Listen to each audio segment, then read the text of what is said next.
Why does he have to be exchanged at You're midnight? getting woke up at that time of I'm night not anyway. saying sooner. I'm saying this makes no earthly sense to me whatsoever.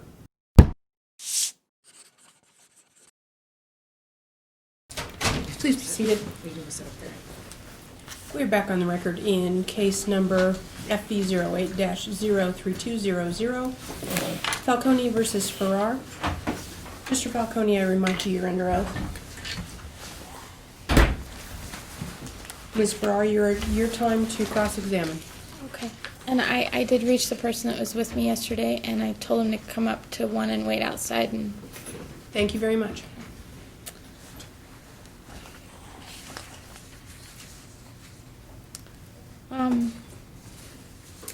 Okay, I'm going to start with 0089. I think that was about at the beginning. What exhibit, ma'am? Let's see, you?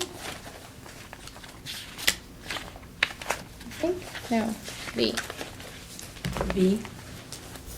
No, it's W. Sorry. Okay, I've got it. I apologize. I'm trying to start there because I think that's the beginning of where they started. I'm going to try and follow that flow. So, Mr. Falcone, in Exhibit P0089,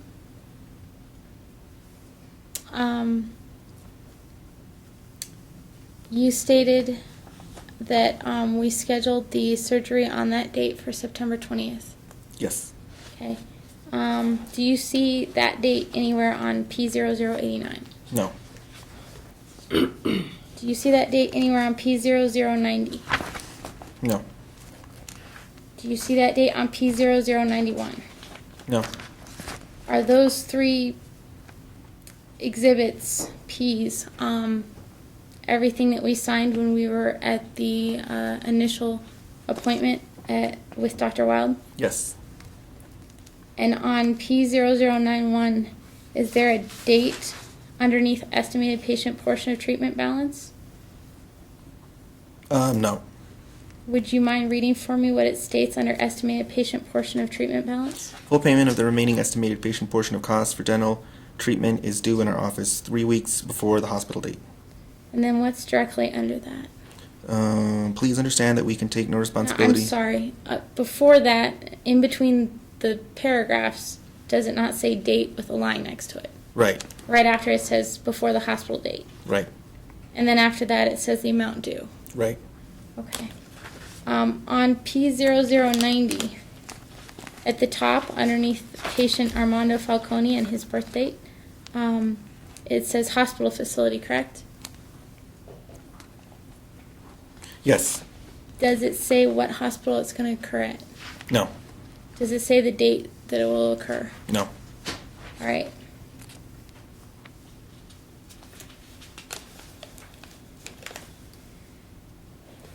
On P0089, is there any line referring to the date that it will occur at the hospital? I don't see any, but if you do, please point it out for me. Wait, what was the question? 0089, the previous 2 pages showed a line for a date for the hospital visit. This one does not, from what I can see. No, it just has dates at the bottom. Correct for the signatures. Yes. Okay, thank you. Hey guys, I just had an epiphany. I know I've mentioned on a few occasions that under the law in Nevada, you don't have to agree to still end up being forced to split the costs of surgeries and stuff like that. I was thinking to myself, I wonder why my attorney spent some time on that issue. And then I realized she probably did so not in the context of having that judgment entered against my ex for the amount of the surgery. She probably did it consistent with one of the best interests of the child factors. So I know I was telling you guys, hey, it's not really relevant, but I was thinking specifically with regards to whether or not she has to pay me back. Now that I'm thinking specifically with regards to the best interest of the child factors, actually it does make sense to talk about this issue because there is one of the factors that states that the court has to consider the parent's ability to cooperate to meet the needs of the child, and I think also the physical health of the child. So it does connect to best interests in that way. Wanted to go ahead and clarify that for you guys before I continued on. So you stated that we scheduled that at that time. Yes. Ma'am, let's be a little Okay. more precise for the record, please. Scheduled what? That we scheduled the date of the surgery on July 12th, 2013. Thank you. Yes. Okay. Let's see. Give me while I flip through.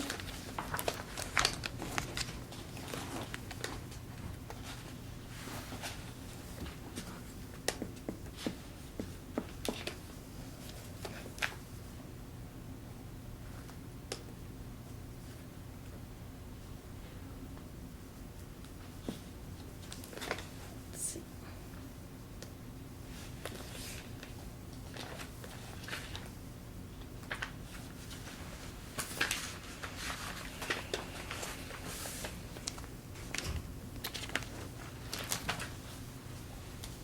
Okay. You scheduled the appointment, I'm sorry, forgive me. So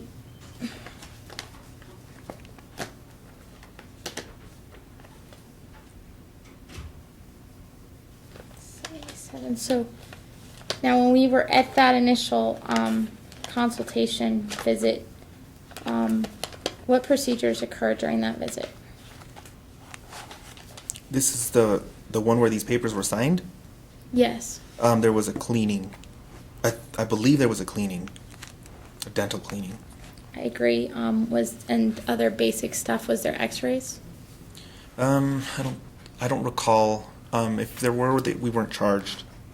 Okay, so when Dr. Molina was giving her testimony earlier and she stated that there was x-rays, cleaning, exam, and a conference with us over the cost and everything, do you agree with that that's what occurred? Yes.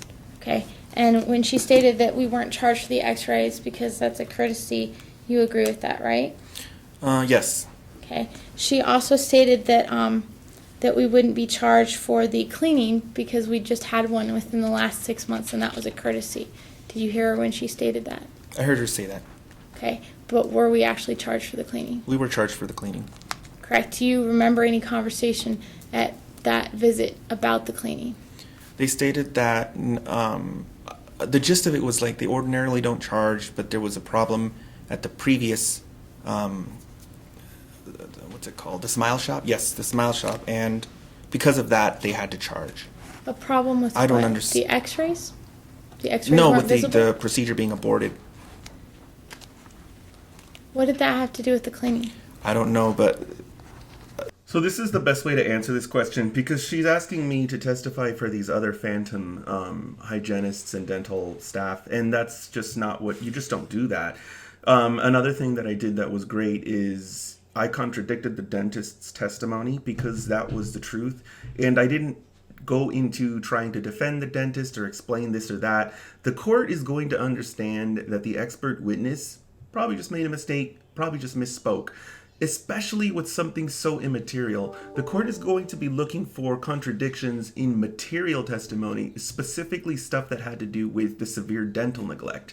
So my ex trying to point out that the dentist made a misstatement on whether or not we were charged, the judge is just going to assume that's what the policy was and that's what the dentist thought happened, but that for whatever reason the staff didn't do that. So just remember, I mean, I think I could do this a little bit more cleanly, but it's not as bad as I think it would be with some other people who would be afraid about the progress of the case. I don't concern myself with the progress of the case. I concern myself with telling the truth, even if the truth on occasion contradicts testimony given by my own witness. it was something around those lines. So they were charging us for the cleaning because of something that happened at the Smile Shop, even though they regularly did cleanings at the beginning, like she stated as their I'm procedure. not sure what their reasoning was. So you don't know why. I just know that they charged did us. charge us for the cleaning. Okay, so you don't know why they charged us, but they did. Right. Okay, and did we have any conversation about that at the time about whether my insurance would cover that? Yes. And what was that conversation? You stated that our insurance, or your insurance, would not cover it. And you responded to that? That we had to pay for it. So you did not say that that my insurance would cover it, and that it was allowable to have X number of cleanings per year. I don't have insurance. No, my insurance. The gist of the conversation was that your insurance wouldn't cover it and that we had to pay it. So you don't remember me stating that it wouldn't cover it and you stating that they would, No. and us going back and forth with no. me continuing to state that they wouldn't No. cover it because he just had a cleaning less than a month previously. No, you stated that it would not be covered, and I said, okay, we have to pay it. So you don't remember saying that you would cover it if my insurance didn't cover it? No. Objection asked and answered. Sustained. Okay. Ma'am, asking the same question, expecting a different answer is not effective. I'm sorry, I thought the last question was about whether he agreed to pay for it if my insurance didn't cover it. That's not the question I heard. So should Go I? for it. Okay, so So I know I talked about this in the first video, and I just want to bring it up again. Keep in mind, pay very close attention to how she conducts this line of questioning, because this is how she badgers people into just agreeing with her. She didn't expect this to be any different. She thought, this is what I do all the time. And I guess maybe she sees that she conquered people or defeated people or got the truth out of these people. But in reality, these people that she does this to, they're just sick of talking to her. So they just say, okay, yeah, sure, Monica, okay, fine. Or they just don't even respond. So here she is trying to do that in court, and she's surprised because what she's usually used to getting from people isn't happening in this courtroom, and she doesn't know why. And I've already explained this, but the difference is that out in the real world, people understand that, I mean, it's kind of a live and let live for the most part. You can't really impose yourself on somebody else with rare exceptions. But in the courtroom, it's different. In the courtroom, there's actually a neutral arbitrator that's going to decide what the truth is and what's going to happen, not them. And so when she tries this on people in the courtroom, we all know that this is a different environment, that we really don't have to put up with their nonsense here, that we're under the protection of the legal system. And for these reasons, we don't do what we usually do, which is to just placate her. We will actually tell the truth, stand our ground, even though it frustrates her, because the court system itself, the machine, is going to intervene and stop her from doing nonsensical things. And ultimately, at the very end of the hearing, it's going to enter a ruling over her objection. In the normal world, if she doesn't agree to do something, we can't really make somebody do something. I mean, that we could be committing a crime. But in the courtroom, we can, because we're using the force of law. So in the courtroom, we can force them to do things. We can control them. And so for that reason, we, me, the other witnesses, my wife, etc., we aren't doing what she's used to seeing us do, which is to just go along with whatever she's saying just to get rid of her. you never stated that you would cover it if my insurance didn't. Objection asked and answered. No. Okay. I'm going to go ahead and let that stand. What was the question? Did you ever state that you would cover the cost of the cleaning if my insurance didn't? No.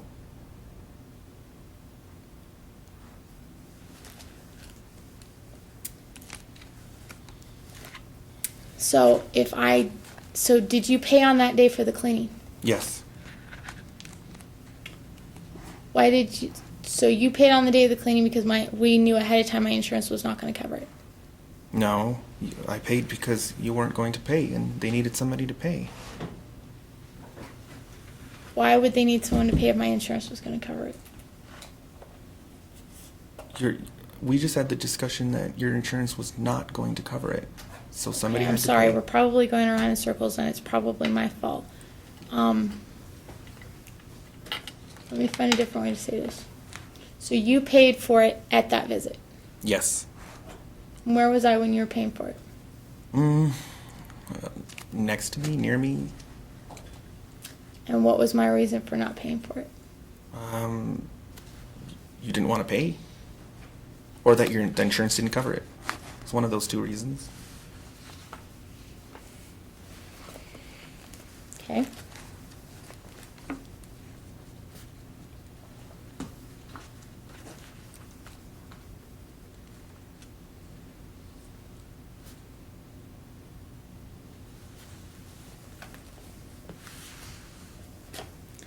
And why did you wait to send me information about what you had paid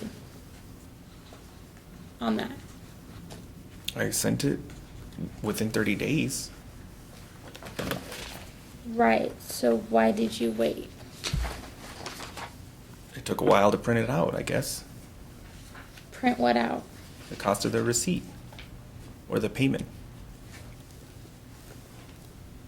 Okay. So, what did you have to print out? Doesn't matter, ma'am. He did it within 30 days. That's all that matters. Move on. Okay. If he's met the requirement, we're done. I thought I was under the impression that the court order said as soon as you get it. 30. Move on. Okay.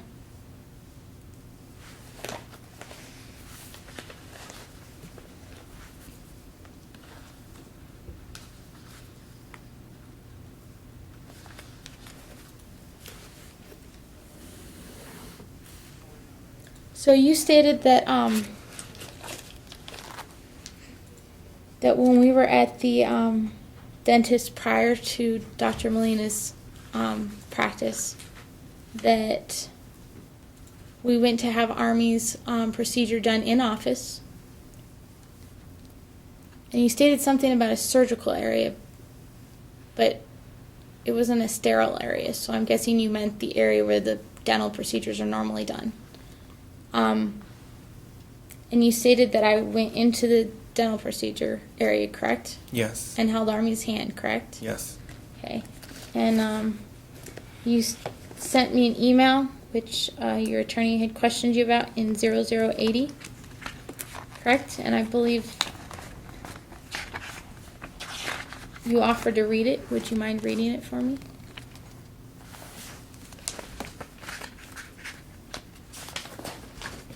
I want to make it clear that this response is not to fight with you or make you look bad.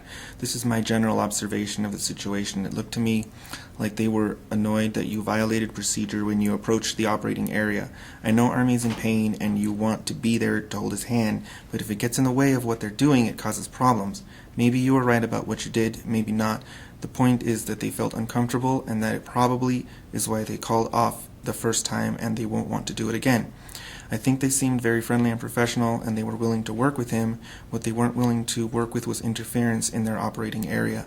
Again, these are observations, not accusations. If we're going to do this again, we both have to be strong for Army and not freak out. If he's in a bit of pain, he has huge cavities that need filling. This needs to be fixed sooner than later before it gets to the root of his teeth. This means we're going to have to suck it up when he's hurting and just get it done. As far as rushing you, this dental work has been needed for over a year. If I had had the control you had, insurance, etc., then I would have done this long ago. Hey guys, have you seen, hopefully you've seen the, I guess you could say the trial or even some of the documentaries on the O.J. Simpson trial. And there is a portion pretty much, I don't think everyone knows, but maybe 80% of the population knows, where there's this debate by the defense on whether they should have O.J. Simpson wear the gloves or not.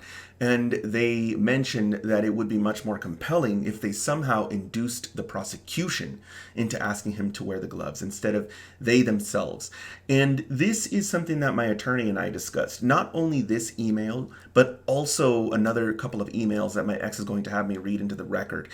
The reason that we didn't bring them up is because we felt we had a very strong case for modification, and we also felt that it would be much more ideal for my ex to have me read those on the stand. And so my attorney basically said, hey, if she wants you to read these, let her, because it's going to look a lot more favorable to you than if I have you read them. And that's exactly what just happened. The judge was stunned that my ex thought that this email would benefit her in any way, shape, or form. She actually just cemented the fact that I truly, legitimately wanted to modify custody only as a last resort. That even then, with all of the crazy things that was happening, I was trying to work around my ex's dysfunction. So she's going to have me read another one into the record that's even worse for her case. I want you guys to take notice of the fact that my ex thinks that these emails are favorable to her. That's how disconnected she is from reality. She's thinking that these emails in some way, shape, or form show me being nice to her, and that since I'm being nice to her in the emails, but I'm not being nice to her in court right now, then I'm some kind of bad person. And the court, like any other reasonable person, is going to think it's totally normal for somebody to be nice to you one day and then very angry and litigating with you the next day because something happened between then and now. I think that there's going to be a lot more understanding by my audience as to why it was so obvious that this case had to go to a termination of parental rights after seeing my ex have me read that last email into the record, and then another one that's coming up. I'm not quite sure when, but I do remember a much better email that I read into the record that makes me look even better than my ex has me read, because she thinks that somehow that's going to help her win her case, when it does the exact opposite. If she had an attorney, there is no way that that attorney would have me read those emails into the record, because they would know that those are damning emails. Okay. So, in that email, the first sentence you said was that it was not to fight with me or make me look bad, but you've brought it up in court several times now, right? Right. And you stated that I was reacting to concern for Army's pain. Am I paraphrasing that accurately enough? What I'm doing is giving you the benefit of the doubt. Well, you stated that I wanted to be there to hold his hand because he was in pain, correct? I'm trying to be cordial and non-combative. Let me see the part where I said that. Yes, I remember. I think it's... Let me find it. Yeah, you want to be there to hold his hand. Right.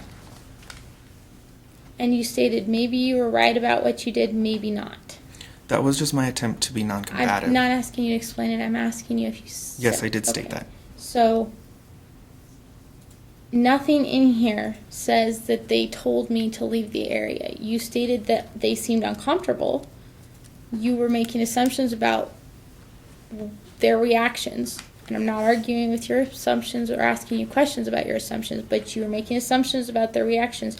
Did you say anywhere in here that they asked me to leave and I didn't? Or that they asked me not to enter and I did? No, that's not expressly stated. But you testified that they asked me to leave and I refused, did you not? Yes. Okay, so this is fresher this would be a fresher account, June 26, 2013, than now over a year later, correct? What do you mean fresher? Like I remember it better? This was closer to the event, correct? Closer to what event? The statement you made on June 26 was closer to what occurred than your statement today. When the procedure was aborted, yes. Yes. So why do you think you didn't mention something as huge as me refusing to leave at a doctor's instruction then and you remember now? Because those communications to you aren't constructive. They don't get anywhere. It results in defensive posturing, more court battles. This is an attempt to not make it about fault, to try to get past fault, and to try to work with it together. But you're still using it, not to try Because and here work we with are it. today. Right. So you're stating that even though you never mentioned it here, what you said today is accurate. It is. Is there a reason why you didn't seek testimony from the doctor that day or any of the several assistants that were around him? I asked them about it, and I believe I originally had this subpoenaed, but when York's office took the case over, they discussed with the witnesses and excused the witnesses. And what do you mean you originally had them subpoenaed? You thought about it, or you No, actually no, had them I actually subpoenaed? sent it out when I was still in proper person, but once the case went to Maryland's office, they interrogated or questioned, discussed things with all of the witnesses, and decided which witnesses would appear today. I have a question, Your Honor. Would it be inappropriate for me to ask if they actually interviewed anyone at that office? Yes. Okay. Do you have any proof of that? Previous subpoenas to They're any on the of those record, I people? believe. Actually, they should be on the record. If they're part of the docket, they're part of the docket. Move on. I don't believe they are, Your Honor. Doesn't matter. Okay. Ma'am, you need to figure out what's relevant in this case and what you are fighting about right now. is not. You are not making a whole lot of points. I guess to me what's relevant is his credibility. So this is what I was talking about on multiple occasions, that she's built her entire case around trying to dismantle people's credibility. It's the weakest approach imaginable. If you are going into court thinking that my entire strategy is to prove to the court that everyone is a liar, you will most likely lose.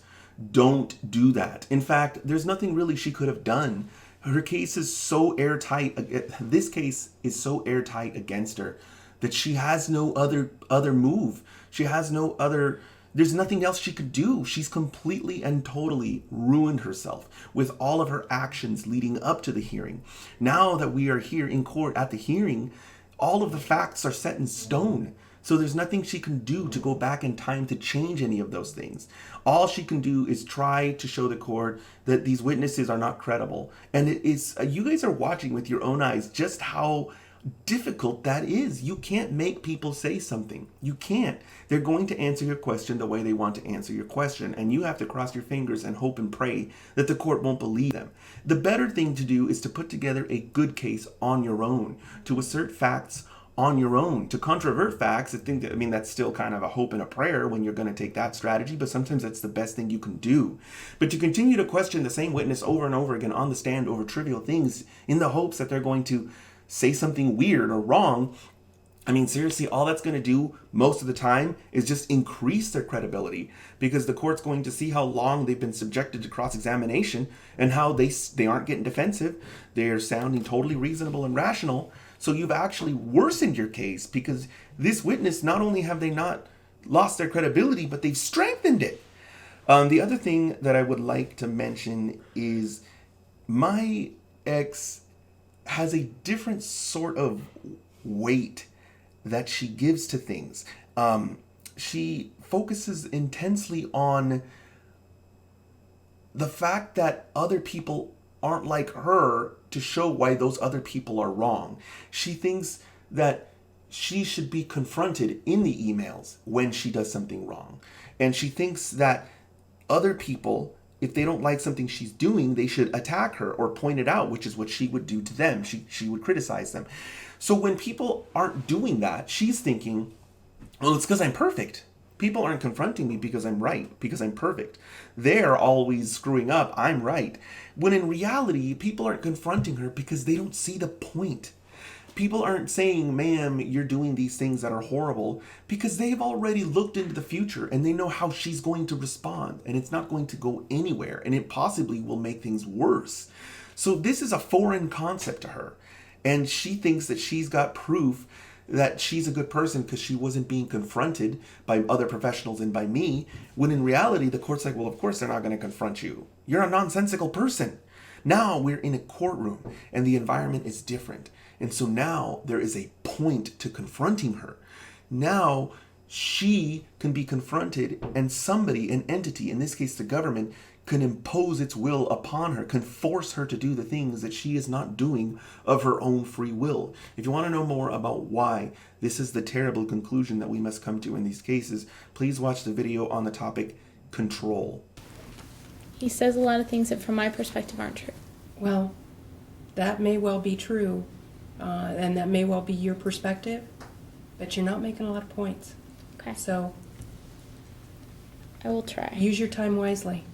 Okay. So you stated that after this incident where they were unable to work with him, that was it, and that after that I said I'd find another place, and you went and eventually found Dr. Molina's office, correct? No, there was a discussion between us at the Smile Shop after the procedure was aborted. Okay. Anything else after that? We At discussed the you were Smile going Shop? to schedule another one within a couple of weeks, 2 to 3 weeks. This was verbal, and then it just didn't pan out, so I scheduled one. Okay, so this email from June 26th, where I'm talking about the surgery that they're setting up because they couldn't do it in the office, that didn't occur? At the bottom of P80, Yes. let me read it, please.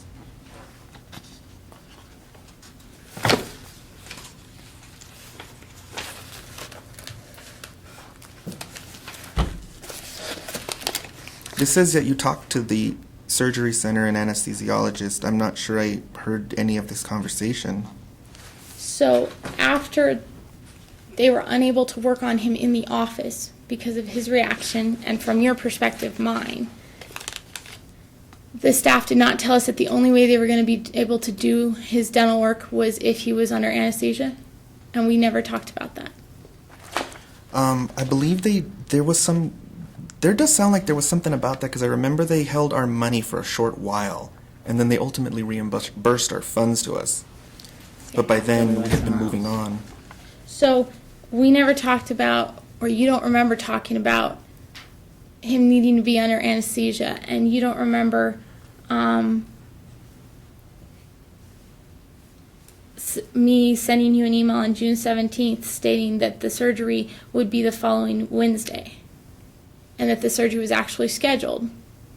And you don't remember when I had a last-minute appointment on Monday, June 17th, and let you know at the last minute that they had just called me and said I had to come in because the dentist wanted to meet with us before the actual surgery and wouldn't do it unless we met with her, and you were very upset about that. And actually, Ma'am, is there Sorry. a question, and let's break it down. sorry, do you remember me going in on June 17th to meet with the doctor, the dentist that was going to perform his surgery the following Wednesday? Was this when the procedure was aborted or after it? That you? I'm I'm not asking sure you. what you're asking. I don't know if you went or didn't go to an unknown dentist appointment. So we went to the office to have an in-office procedure, and it didn't work out. Right. And then you stated that nothing else happened after that, and you eventually made an appointment with Dr. Molina's office. But in between that appointment with Dr. Molina's office and the procedure in the office at the smile shop that didn't work out, we scheduled a surgery. Somewhere in my future. I'm sorry. So you don't You're remember. testifying, ma'am. You need to ask questions. You don't remember the appointments after the in-office procedure failed. Only the ones at Dr. Molina's office. So you don't remember scheduling surgery at the counter that day and paying a deposit because we couldn't do it in office because they were refusing to do it in office and said it had to be surgical or under I anesthesia. recall them keeping our funds for an amount of time.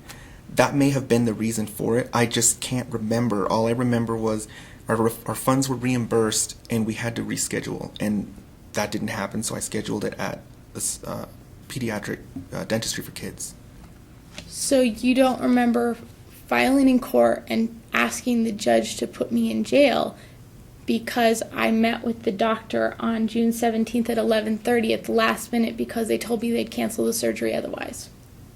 There may have been a time that I'd filed many motions. There was probably a time when I wasn't given sufficient notice, or I was given email notice, but it was less than the 14 days. I'm trying to remember this precise pinpoint in time. This occurred June 17th of 2013, which was last year.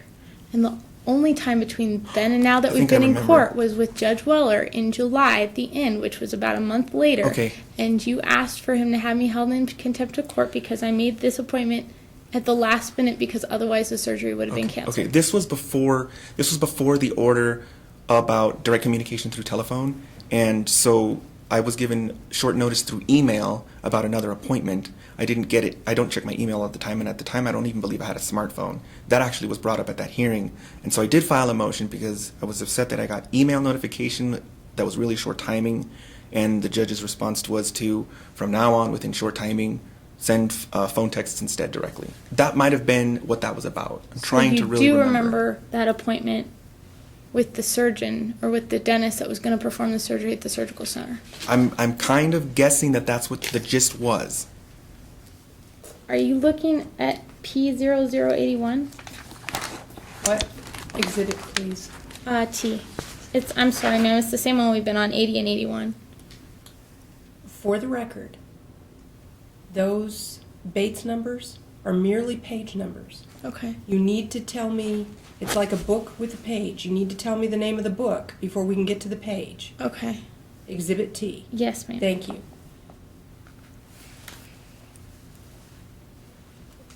I'm looking at the page.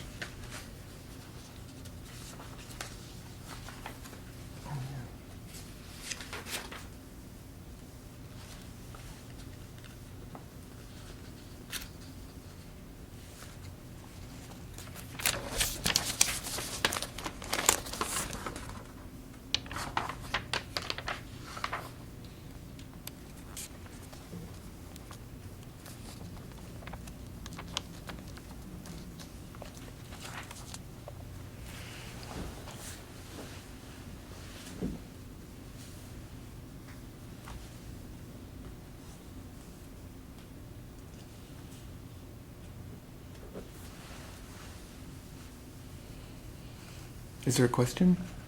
I asked you if you were looking at 81 and Yes. if you remembered it. Yes, it looks like this is where you said I can pick up a refund check, that you'll be getting the refund check too, and that you'll let me know when you make the Do you next remember appointment. it? I remember picking up my refund check. Do you remember getting this email on June 17th? Let me check the date. It says June 26th here. On 0081? Oh, that's the one after. That one says June 17th. Picking up Army, got a call from the dentist. Surgery stuff will be next week on Wednesday, and the dentist Do you who's... remember getting it? Yes or no, sir? I don't recall. No. The answer's no. Let's move on. Okay. Okay. So, do you want to rephrase your statement earlier that you don't remember anything occurring from the inpatient procedure that didn't work out to Dr. Molina's office? But objection No. misstates the evidence, Your Honor. This email is informing him of the surgery that was aborted. That's Yeah, not what he's This is referring the to. evidence. That's not what he's referring to. Ask him. He's not referring to that.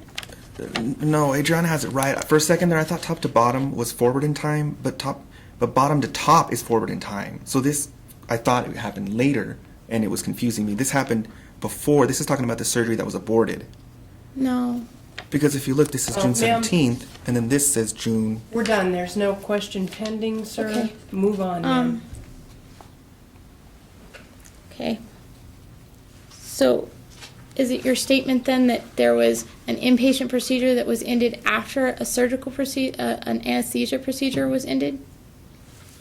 I don't There was a believe they scheduled were. anesthesia procedure that didn't go through, and then there was an in office procedure? There was an in-office procedure at the Smile Shop. Whether they were using anesthesia or not, I'm not sure. All I know is that it was aborted. Can they use anesthesia in a doctor's dentist office? Do you know? I don't know. Okay.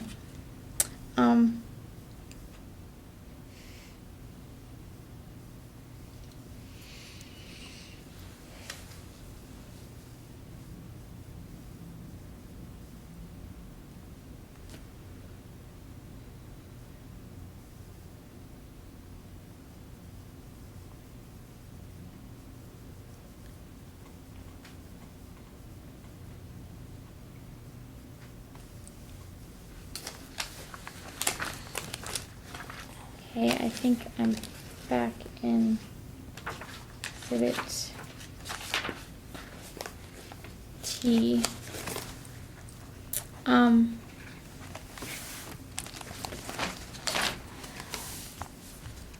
Okay, I found it.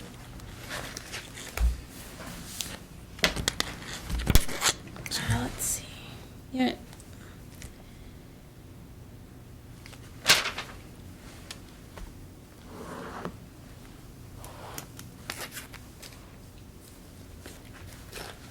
I'm sorry,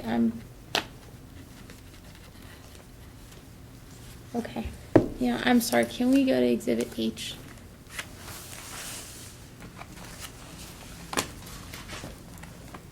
Okay, I'm here.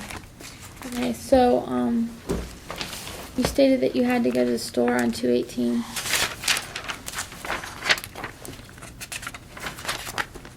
Is this on P40?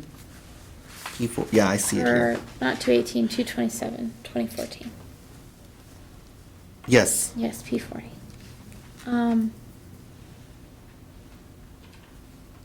Okay, and so you gave a reason for that tardy. Is there a reason why you didn't give a reason for the two tardies under 123-2014 and 116-2014? Yeah, this was when there was that construction that blocked off the North Pass. They told us that they were expecting delays from parents, and that Is there a reason why you didn't give them a reason? I assumed that they would know the reason because of the construction. It was going on for quite a while. So you never spoke to the school? No, if he's tardy because of something that I had to do, I'll tell them. But if he's tardy because of something they're already aware of, there was no need to say, hey, we're late because of the construction, because they know about the construction. So under 123-2014, where it says per student, no reason, I Right, don't he know just- who told them that. I can only assume they mean by student Army. Right, Army went to class and he was late.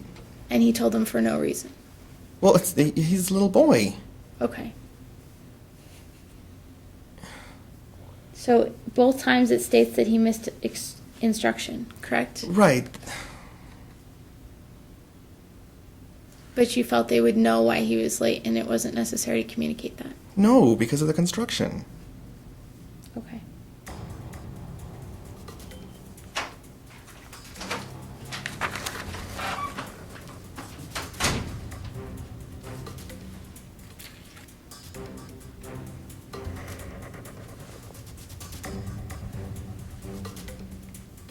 All right. We have an issue. Ma'am, you indicated to the school you would be picking up your son. Oh, I'm so sorry. I did. We're taking a recess. You're going to call the school so that Yes, his stepmother can pick him up.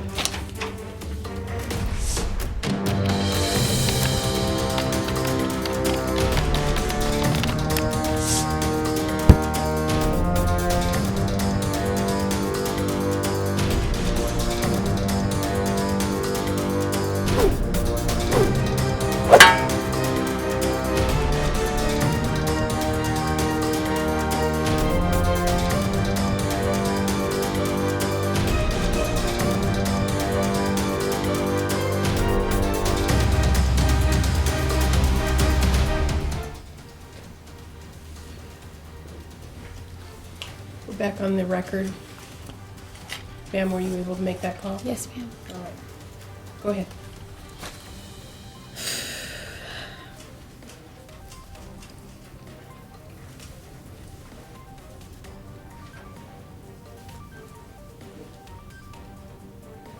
Sorry.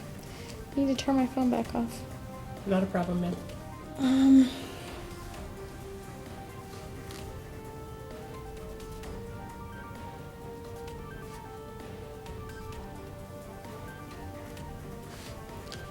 You stated that Army's absences have been cloaked. What did you mean by that?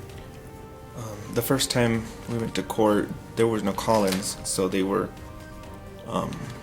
able to be addressed by the school and the court. But this time, there's call-ins on a lot of sicknesses and prearranged out-of-town visits. So now there's excuses, and there's no way to know if they're true or not. So are you stating that because I'm following the policy of notifying them in advance that I'm trying to cloak my time with Army? I use the word cloaking as in using maybe a reason that wasn't actually a legitimate reason to be out of school. And are you familiar with the dates he was out of school last year off the top of your head?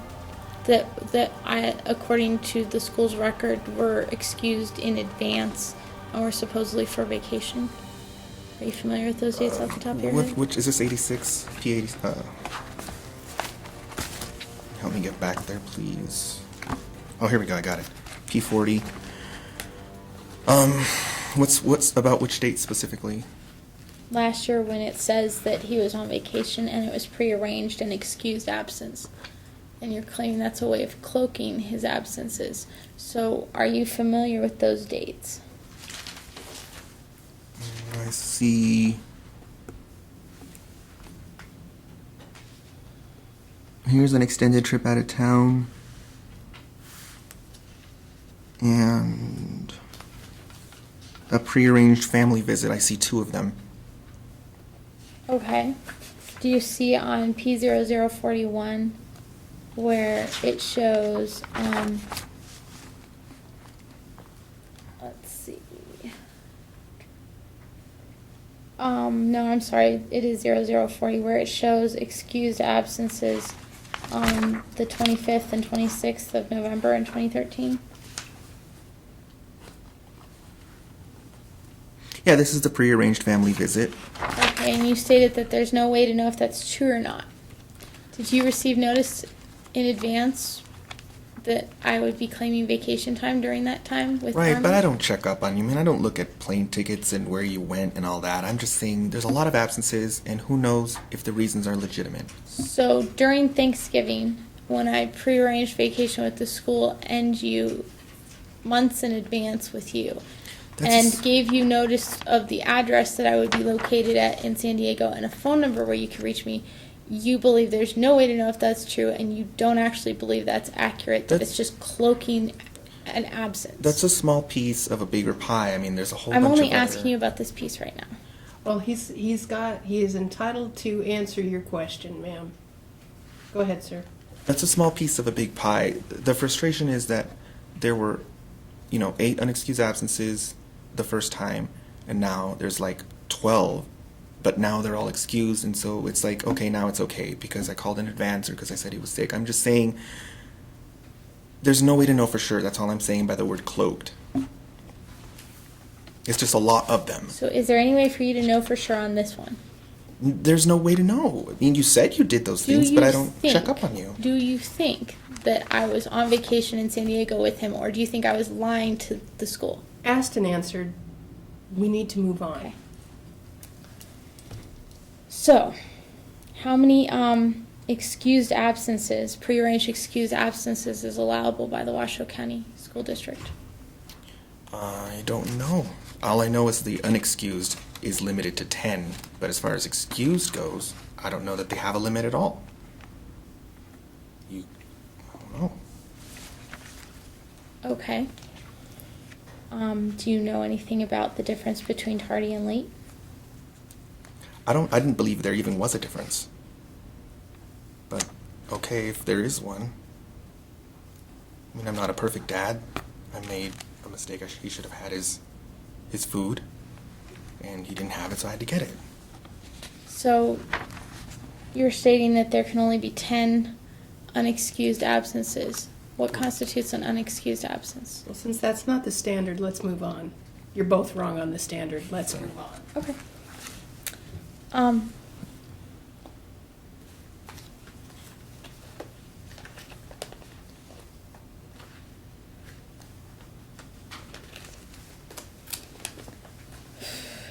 Okay, so, in Exhibit U, under P0082,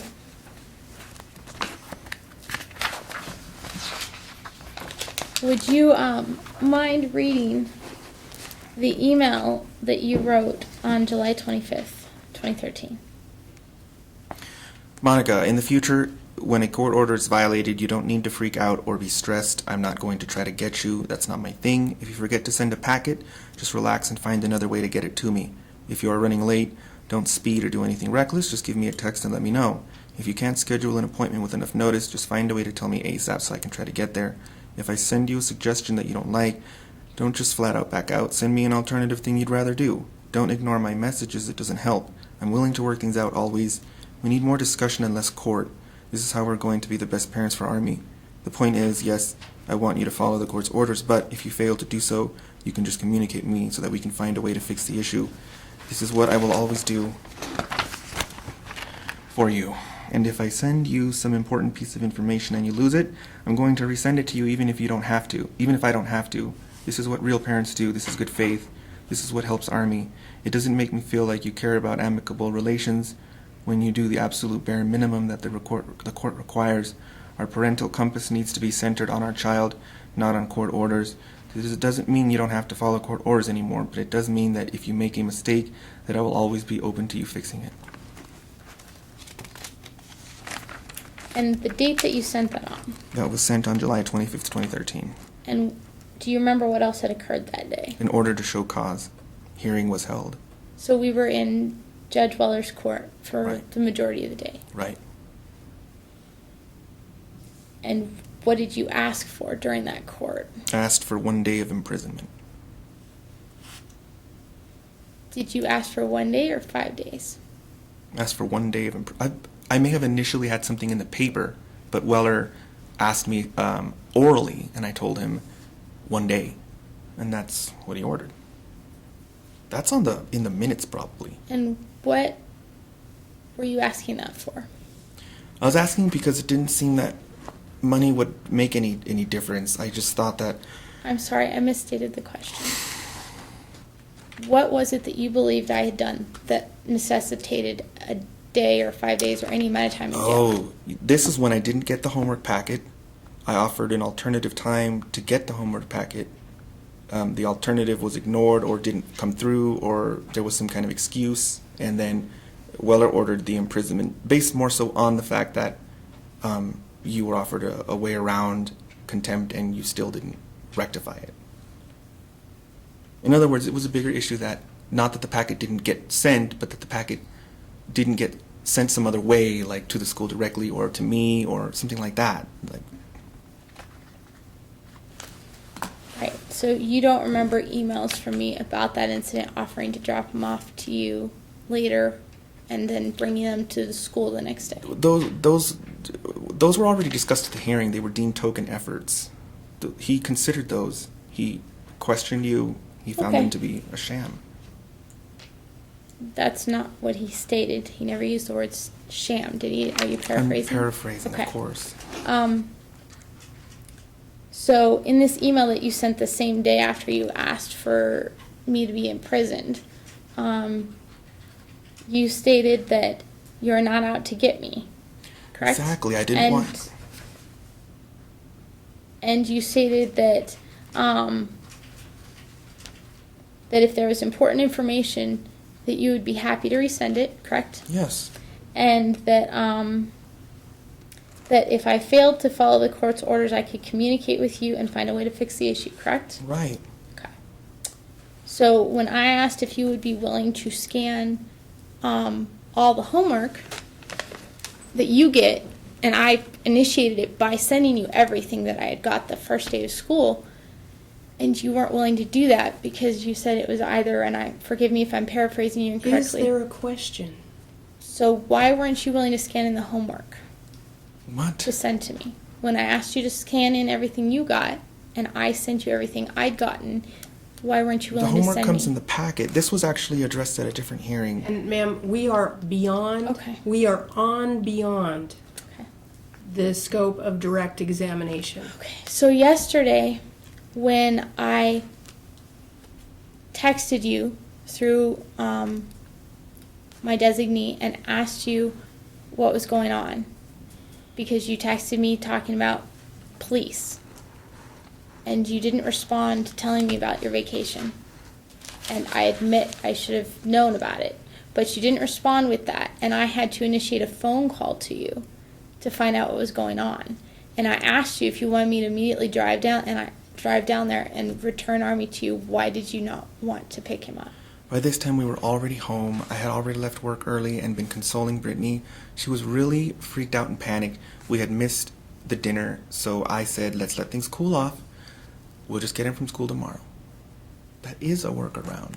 Okay, so when you stated that you didn't want to pick him up, you would just address it in court tomorrow?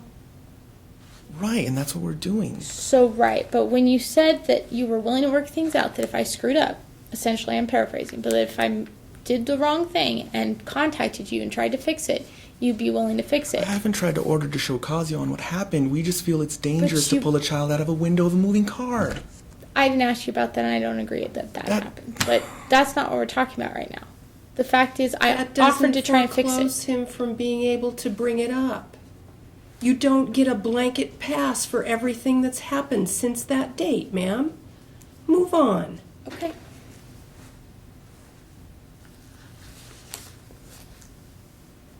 It is inappropriate to use an olive branch to try and beat somebody over the head with. I Move tried to fix what I'd done wrong, and he didn't offer me any way to fix it. Well, sometimes saying there that you isn't wanted a way to fix things. And just because he made an offer, as I said, does not give you a free pass from here out. I wish I had this video at the time that I did my other video on the topic exploiting good faith, because it's really resonating with this judge just how much she doesn't have a parental compass. She sees everything in the sense of winning and losing. And so when she gets those two emails that she had me read made me look like an angel. So I don't know why she had me read them. All those are going to do is make me look fantastic. But to her, she's not thinking, she's thinking, look, you've said things in these email that I can use against you as a weapon because you're not trying to work with me, even though in these emails you're saying you are. And then of course, right now, literally, she is trying to say that anything that she does that's wrong, she can try and work around because I said so in an email some time ago. And so the judge is seeing this very obvious problem with her, that if you do something to be nice to her, she's going to use it against you in court to win. And this is very similar to what attorneys, what I explained attorneys do in the video, Win at All Costs, if you want to take a look at that video too. We're here today because you didn't get a free pass. So move on.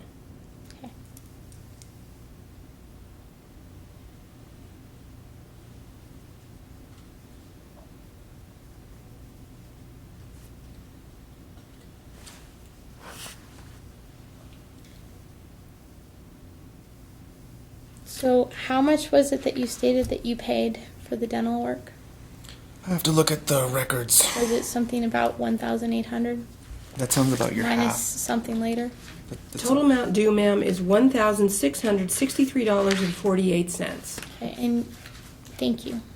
And you stated that after being questioned if you were ever aware of any insurance ever covering everything. You stated no, you weren't aware of that ever happening, correct? No, in fact, we were cautioned to expect it not to. Okay. When Army had his tonsillectomy, do you know how much it cost? Oh, no. Do you believe that the insurance paid for all of it? I believe that the insurance did because I did collect the records after the fact, but I don't have the exact documents in front of me right now. So you believe that his tonsillectomy, which involved anesthesia, a short outpatient procedure where he was allowed to go home afterwards, and in some ways, in that respect, is similar to what he had done at the dental office, you believe that it was completely paid for by insurance and there was no cost? No, Mr. Smith cautioned us to expect insurance not to cover it. The dental. And do you believe the tonsillectomy was completely covered? The only reason I believe that is because after the fact, like a year and a half later, I went and recovered documents, and I don't have the numbers in front of me, but they appear to have been fully covered. What's the relevance, ma'am?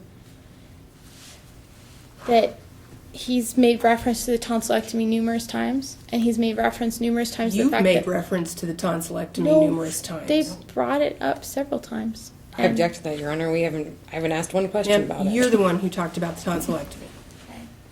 Well, he stated I wasn't there for his surgery for his dental procedure. Were you there for his tonsillectomy? No. So what? He brought it up. I'm bringing Find it up. something that's relevant, ma'am. Every single fact that he brings up doesn't mean you've got to argue about it. We are here talking about whether you should maintain custody of your child. We are here talking about whether you have paid medical bills and child support.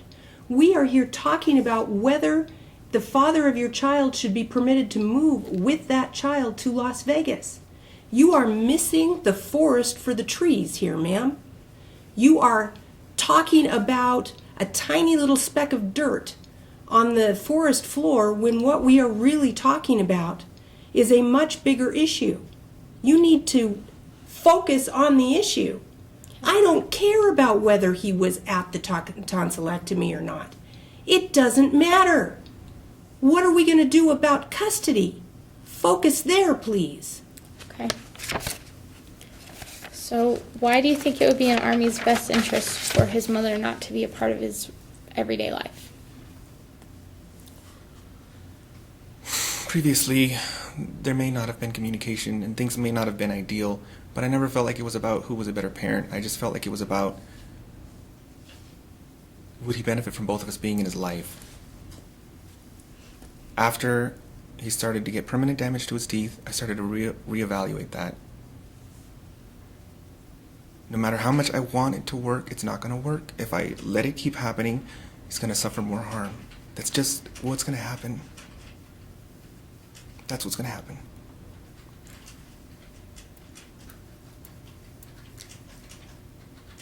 So you think that he would be just fine if you lived here and had more custody of him?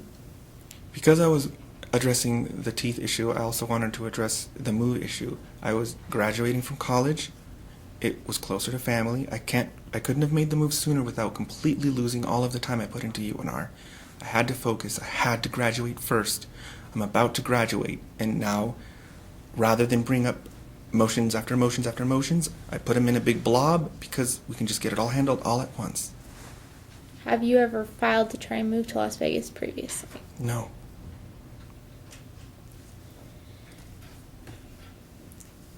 So that wasn't addressed at the last hearing? No. Do you have an order denying that request, ma'am? I believe it stated that it wasn't right because he was Then it's so not far ripe out. and we're doing it now. Okay. So why would moving to Vegas benefit Army? What does your graduation have to do with benefiting Army? Well, now that I've graduated, I can get them a lot closer to family without sacrificing all the time put into UNR.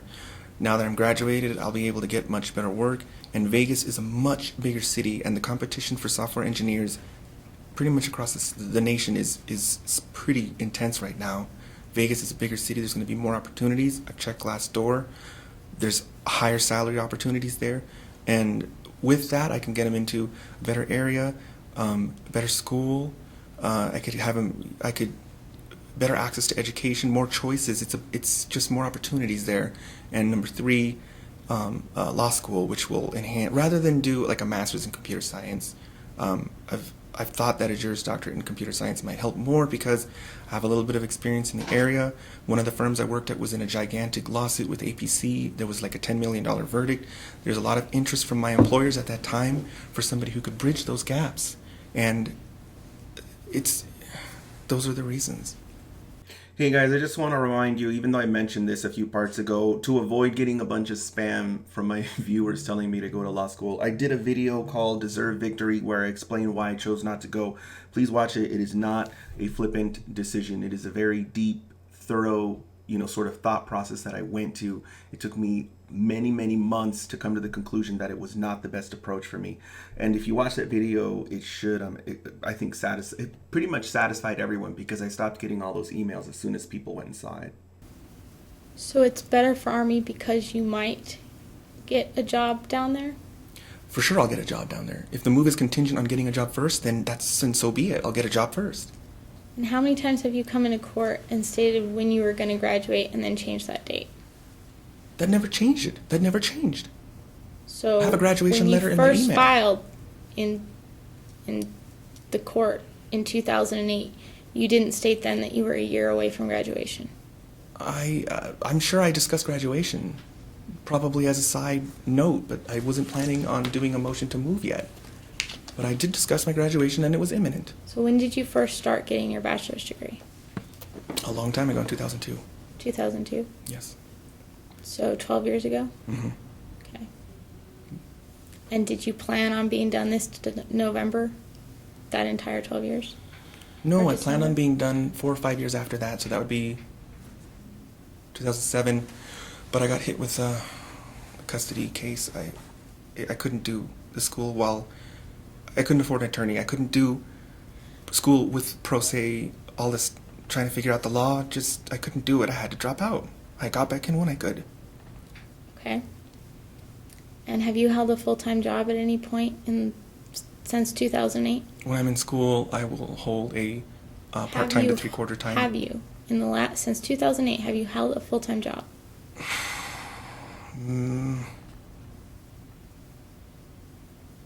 Probably at the People's Interest Law Firm.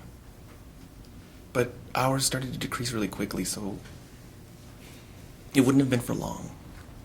So since 2008, you haven't declared having full-time employment at all? No, I'm going to school. I can get pretty good And employment. in our last court appearance before Judge Weller, did he say that you were willfully underemployed and put it in his order? Yes, he did put it in his order. Okay.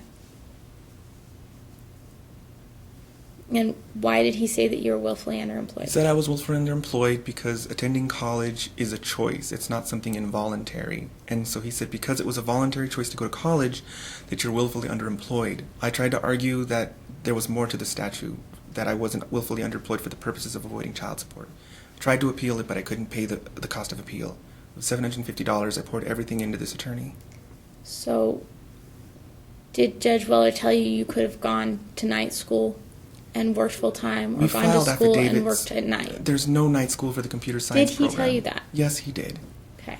And you would like to move to Vegas, correct, to go to school full time Right. and hold employment. Part-time. And you're going to work a guesstimated how many hours? 20. That's part-time. Okay. And how many hours do you typically have to spend in law school every week? I have no idea. I've not done it yet. You have no idea? No, I have not done it yet. You have no idea of how much time you're going to commit to law school? Objection Answered, answered. ma'am. Sorry. I mean, it's going to be a lot of time, but I'm used There to was an it. objection, move on. Oh, I'm sorry. So, a lot of time in law school and 20 hours a week at work. How do you plan to take care of Army? And as his sole parent, because you will be moving him away from his other parent. How do you plan to give him the day-to-day attention he needs, particularly considering how difficult he struggles in school? I do most of my work when he's in bed. I do his homework when he gets home. We spend time together. I taught him to ride his bike last summer without training wheels.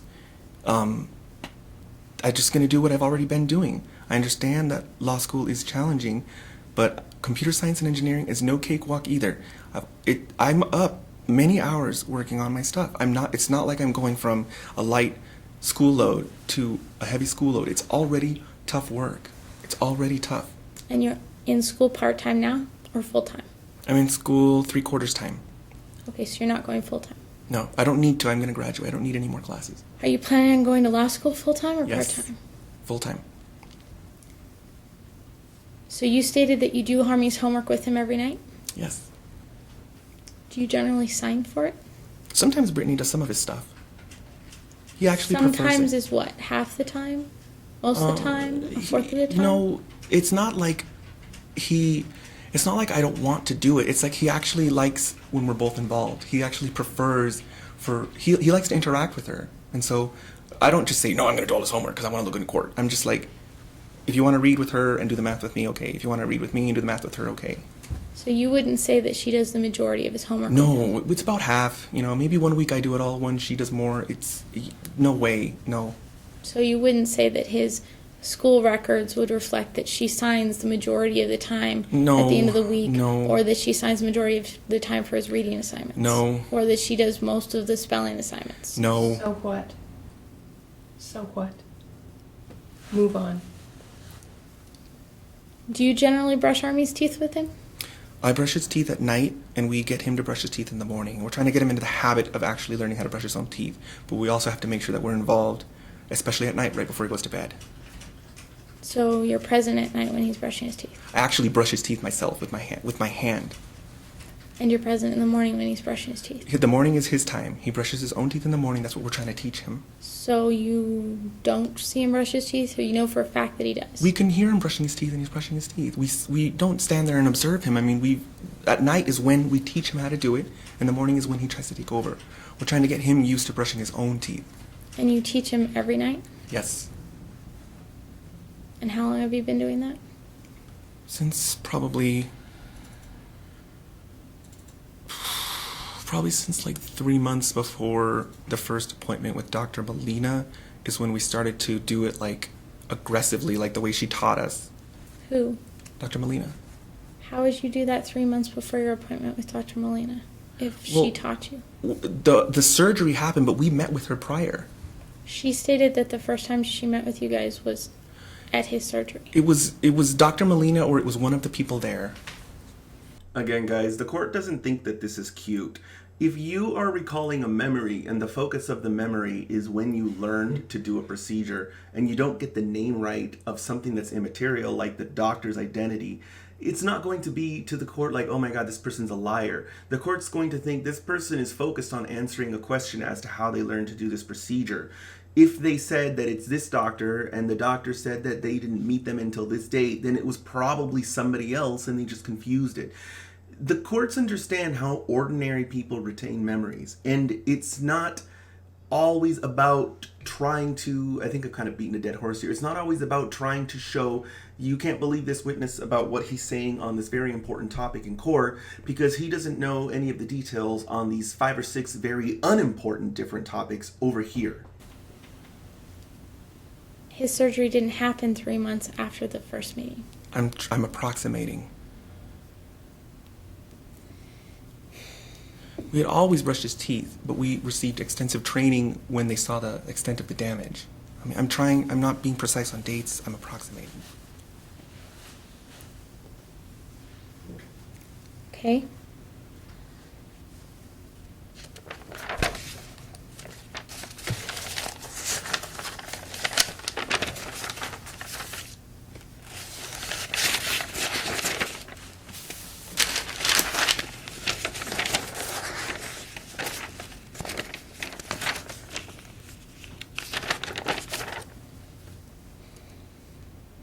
So, if you were in Vegas, depriving Army from having regular contact from his mother, what would you do to make up for that, to make sure he could have as much contact as possible? Call you anytime, you call him anytime, Skype anytime, you Skype him anytime. Vacation days, you already have 15. If you want more, take more.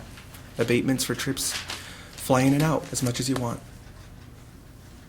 So you're suggesting I could fly in anytime. Mm-hmm. So what would you do to deal with those costs? We would give you abatements. What's an abatement? Is that illegal? It's like a reduction in child support for me moving.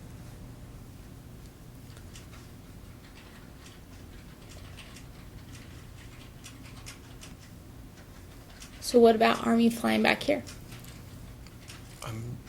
Arrange it, I guess. I mean, I'm not. Are you offering to pay for it? It would come out of the abatements. That's what they're for. So you're not offering to pay for it? That comes out of the child support. Right, but somebody actually schedules it and pays for it. It's under your control. That way you can do it when you want, how you want, with your own card information, rather than doing some concocted. So what do you think is reasonable?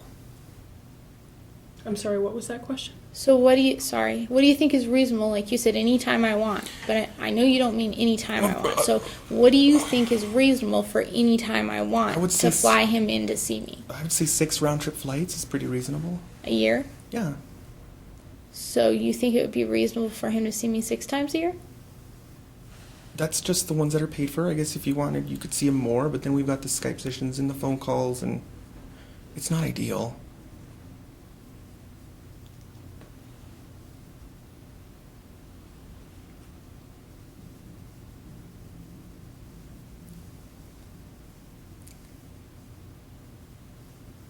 So what would you plan on doing when you were planning on being out of the country and leaving Army behind?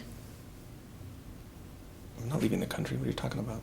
Well, twice in the last couple of years you've left the country, once to Europe, and insisted that you had the right to leave him with a babysitter even though there was no other family member in town except for me, and that you had the right to leave him with a babysitter while you were out of the country and unreachable. There are emails offering for you to take Army while I was off on trips, especially I can for 100% for sure on the recent one when we went on our honeymoon.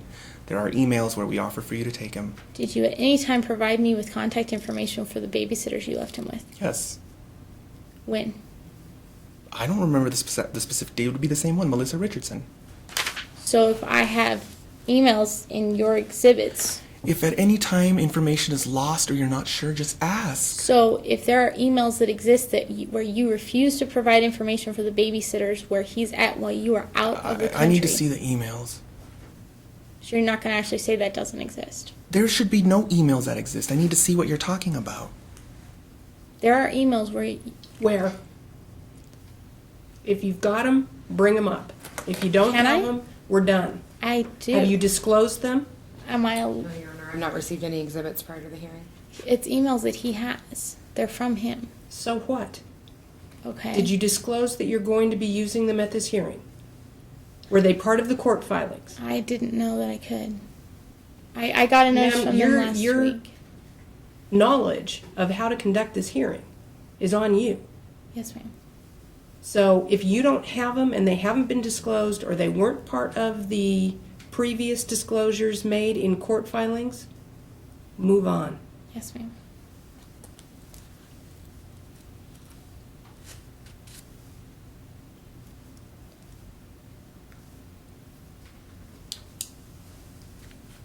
So So do you think it would be acceptable from your perspective if you moved down to Vegas and I moved down there to be closer to my child, losing my employment and his health insurance? Whatever choices you choose to make to be closer to Army are your choices. If you choose to do that, then we wouldn't have to do the flights, so that would be advantageous. But we'd still, the modification of custody is a separate issue. Yes or no, do you think it's reasonable? What was the question? Do you think it would be reasonable for me to quit my job and move down to Vegas so that I could stay near my child? I'm objecting to that, ma'am. The question asks for legal opinions that this witness can't provide. Okay. I think, let's see.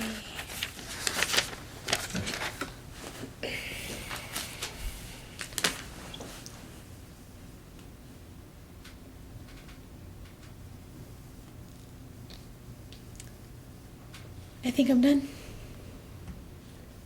Any redirect? In the interest of time, Your Honor, I will not. Thank you. Sir, you may step down. Any further witnesses? No, Your Honor. Ma'am, your witness? Okay. His name is Jeremy Butts.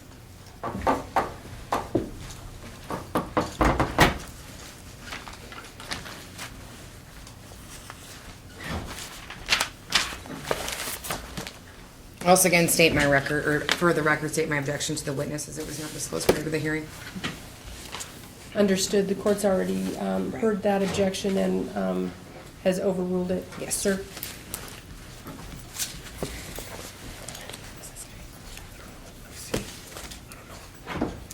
Step in. Raise your right hand and face the clerk. Do you solemnly swear the testimony you're about to give in this case shall be the truth, the whole truth, and nothing but the truth, so help you God? Yes, I do. Please be seated. Sir, can you state your name for the record? Jeremy Michael Butts. And Mr. Butts, can you tell me what relationship, if any, you have to the parties here today? I have a strong friendship with Monica here, and these two I have not currently met. Thank you. Go ahead, ma'am.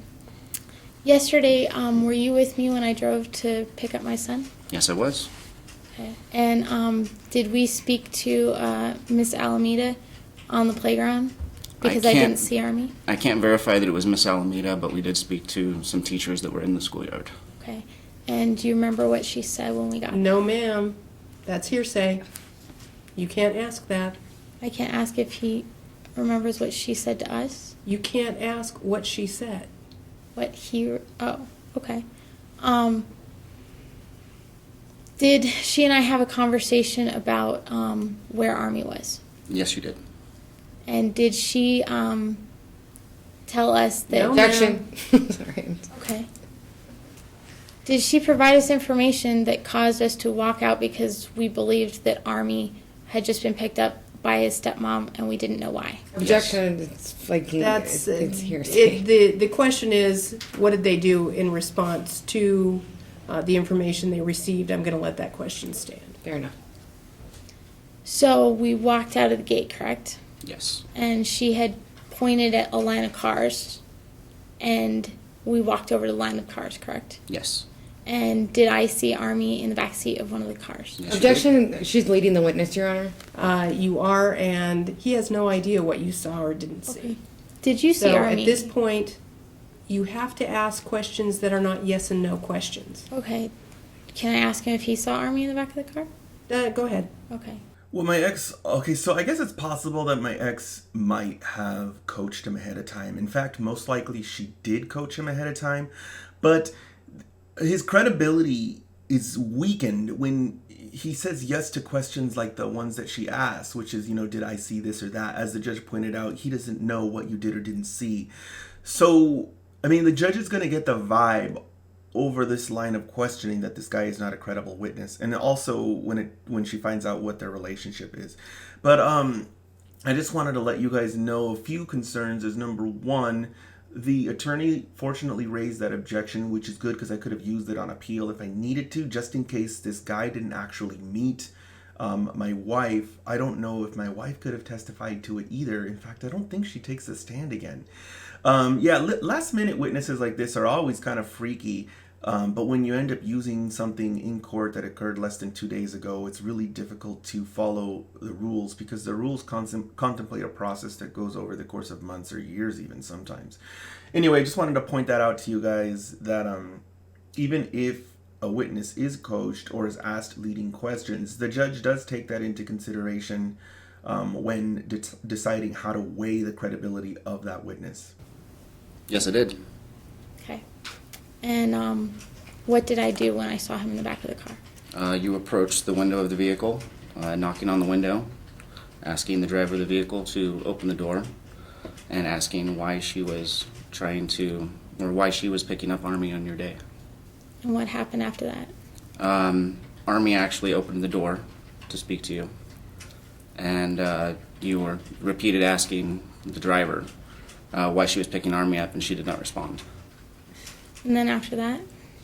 After that, Army unbuckled himself, and you assisted him to come out of the vehicle and grabbed his backpack, and we walked away from the vehicle.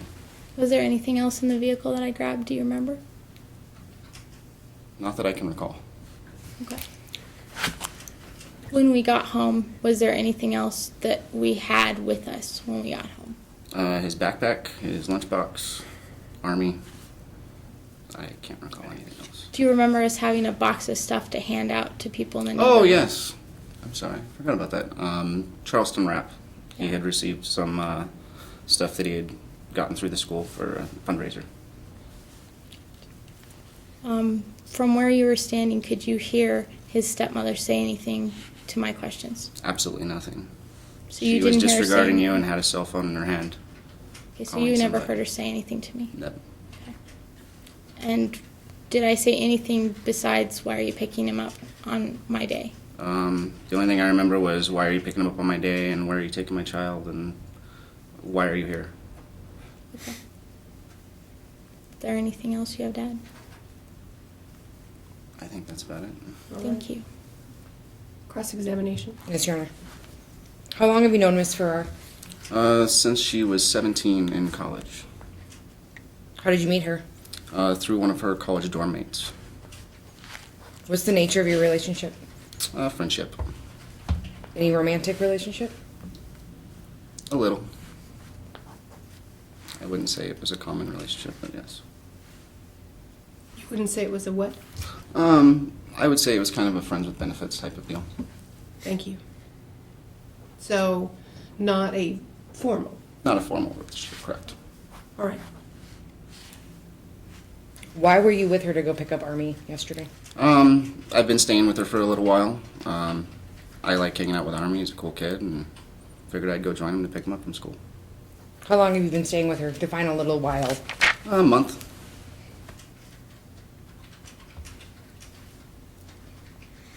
Why are you living with her? I had a current downfall in my life, and she offered to take me in for a short period of time. What's that downfall? What happened? I had some housing issues where I was living in Oregon, and had to move away from my job and restart back here in Reno. So you recently moved back to Reno? Yes. What color was the vehicle that Army was in? I do not recall. Where was the car parked? It was not parked. It was in a line of vehicles in the parking lot waiting to pick children up. How many vehicles were in front of the car? 2 to 3, I believe. How many were behind it? 20, depending on how many you count in the streets. Can you describe the driver of the vehicle? A lady. I can't really describe her facial features. I was kind of in shock at the moment. What was the color of her hair? Cannot recall. So the court is going to key in on a couple of things. Number one, that the guy was in shock. So this is interesting because it's contradictory to what he stated earlier, which it's, knocked on the window, door open. There was a discussion with my wife. She wasn't responsive. So it's, why is he in shock? And then the second thing that is interesting is that he actually stated that she was in the line of cars. So she wasn't parked, which is it's an odd time to go up and knock on someone's door and take a child out if she was parked, it wouldn't be as bad as when she was in the line. Now, none of this is really 100% showing that he's a liar, but it is substantial. It does seem to, in my opinion at least, support my wife's testimony. Let's go ahead and see how this continues. Do you know what color her blouse was or what she was wearing? Negative. But you can distinctly remember what you heard Miss Farrar state. Oh, yes. It's kind of convenient, isn't it? The specifics that you can remember and can't remember. Yeah, voices are easy to remember, visuals are not. Did you know that it wasn't Miss Farrar's custodial day? Did she tell you that? I did not. Neither did she.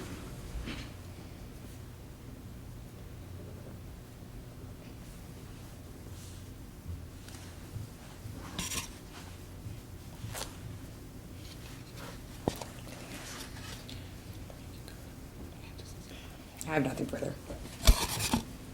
Any redirect based on Ms. Aden's questions? Why do you think you didn't see the driver of the vehicle very clearly? Visuals are harder to remember for me.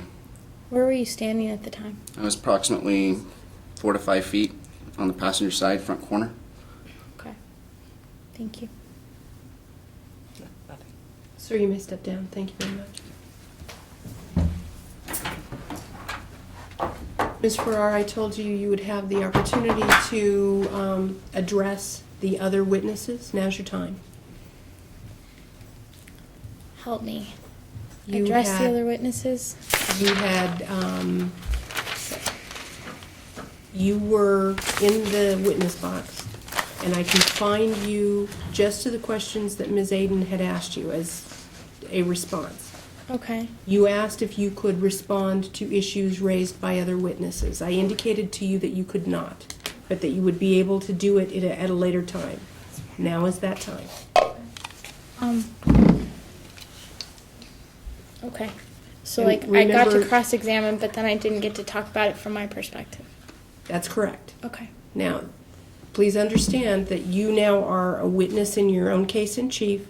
Ms. Aden will be able to cross-examine you on your statements. Just the ones I make. Yes. Okay. But I can't refer to any documentation.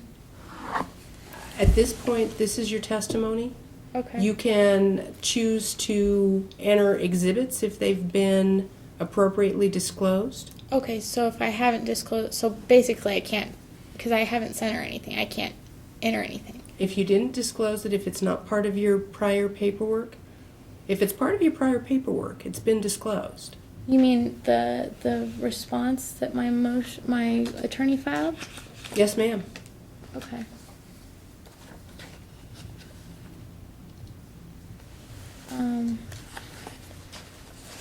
Well, before I start that pickle, so basically the witness statements that I wanted to specifically respond to was that Mrs. Falcone stated that my son was climbing out of the window or I was dragging him out of the window. That was not true. I would never do that. Her car was not moving. I wouldn't put my son at risk. I pick up my kid all the time, and sometimes I park and walk, but many times I do what she was doing or what she appeared to be doing, which is sit in the line of cars and wait and wait. And sometimes you sit there in that line for like 30, 40 minutes, depending I'm on how aware early. of pick up and drop off. Okay. I get it. So I didn't see her and think moving car. And I wasn't capable of getting my son out of the car anyway because it was locked and the windows were rolled up. So I said, Army, open the door. And he did. And I asked her, I said, why are you picking him up? And she said, oh, God. And that's all she said the whole time was, oh, God.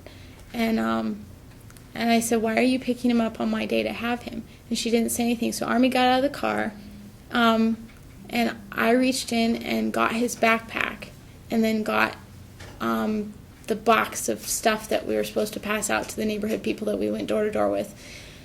And then there was 2 more pieces of paper in the car, looked like homework that I picked up. And I was wrong. I get that I was wrong, but I didn't know I was wrong at the time. And I know it was my responsibility to know that. Hey guys, as I'm watching this, I have decided to create a new rule for my viewers on the proper person. If you have a high conflict ex, do not send your girlfriend or wife to pick up your child, ever. I am just listening to my ex's callous description of these events, and I don't know what it was, but when I heard her describe my wife as having said, "Oh God," multiple times, I can only imagine the trauma and shock that she went through. It's not healthy. Whatever you do, don't send your spouse or your girlfriend. Send somebody else if you have to, but don't send them. Because these people, you know what, I'm not going to continue because I actually have a video on the topic. It's called Your New Spouse. Please watch the video. I think it's it's Your New Partner. Watch the video, Your New Partner. I go into detail at the way that your high conflict ex, whether they're personality disordered or emotionally immature, the way that they see your new partner, it's sick. And I mean, I wish I knew then what I know now, because I would have never sent my wife to pick him up ever. It's asking for horrible things to occur, and they did occur in this case. And it was just save your loved one the stress and the trauma of going through anything like this. Please, guys, just don't send them. But I did not drag my child through a window, and I have never yelled at her. And if she had said it's a vacation day, you know, I'm not saying that she should have had to. I'm saying that she could have communicated with me and said it's a vacation day, and I would have been like, what? Can you? And I'd look at my phone. But they tried to pick him up last week when it wasn't a vacation day. You know, early. When he was out sick, he had a cough. It says in the court order that if he gets out within an hour of 3 o'clock, that they just pick him up from school. But if he gets out any earlier than that, then I'm responsible for him, and I bring him to the drop-off at 3. So in summertime, that's simple, because I have him, I bring him to the drop-off at 3. Most school years is simple, they pick him up from school. But on a half day, I always pick him up and drop him off at 3. And I don't know why I didn't send him an email and say, hey, why were you trying to pick him up? Because he texted me and said, oh, you know, we're there, and, you know, why isn't he in school? And I said he was sick. And told him I'd be at the drop-off at 3, like I'm supposed to be. And I thought, why are they picking him up when I'm supposed to pick him up? But I didn't, you know, it's like, whatever, you know. They tried to pick him up, but they didn't, so it's no point in getting upset over something that didn't happen. Then on Monday, I show up to school, and his teacher's like, oh, his stepmother just picked him up. And I was like, what? And I'm looking forward to my kid coming home. I have plans with him, and I'm not thinking clearly, and I don't think vacation day. I'm thinking, what are they doing? You know, they tried to pick him up last week before they should, and I didn't think clearly, and I was just upset because I was like going to miss out on my kid, and I always say goodbye to him the last day before he goes to see them. I always tell him goodbye, and I'll see you in a couple days, and have a good time. And I didn't get to say goodbye to him. And so I wasn't thinking clearly, and I was upset. And I walked over there, and I was like, Army, get out of the car. You know, and I shouldn't have reacted like it was a life or death situation, but that's how I felt, you know. But that was not correct of me, but it's how I felt. Ma'am, marshal your time. Yes, ma'am. I never pulled him through a window. Her window wasn't even open. You've made that point. Okay. Let's move on to the next When point. she showed up to my workplace, she was late. I wasn't at fault because she was late. It's not my fault she was late, and she did not notify me until way after she was late, and way after I had already texted him through the designee and said, who's coming? It's different people every day. I never know who's coming, which is fine. That's his deal, but it's summertime, so I'm dropping him off. Nobody shows up. I've got to be to work, and I'm just like, you know, and it used to happen a lot, but to his credit, it doesn't happen that much anymore. So I used to be prepared for it to happen. I'd have babysitters lined up. I'm not prepared anymore for them not to show up because they usually do now, which is good. So I was totally stressed out. I had to take my kid to work. I had to put him in my office. I asked my boss if it was okay. And then when she finally got back to me and said when she'd be there, I asked her to come to the ER parking lot and wait there and text me when she got there, and I'd be right down. I didn't expect her to go into the ER and ask the ER people for me, and it's a big hospital. And they paged me overhead, like in the patient care areas. I got reprimanded for getting a page at work in patient care because the page they used was, because she didn't say what it was, I don't believe, because they paged me like it was a stat important. And so I got paged everywhere. So I didn't even know she was there because I didn't hear the page because it's not in my office. There's no overhead paging in my office. I got 3 text messages from coworkers like, they're looking for you in the ER, stat, you know. So, I mean, that's how I found out she was down there. It wasn't because she told me that she was down there. So I'm like, what? You know, I'm getting paged from the ER and 3 people are already texting me. So I immediately grabbed my kid and I told my boss, I'm like, and she'd been sending me weird text messages. He'd given her my designee's number and she'd been sending weird text messages that just felt catty, and I was uncomfortable with them, so I didn't respond because I don't need to. You know, I don't need to. It was stuff that was like, oh, we just got back from honeymoon, but well, good. I'm glad you had a good time. Hopefully you'll stay together a long time because he needs your help. You know, I would rather have my kid in a 2-parent household.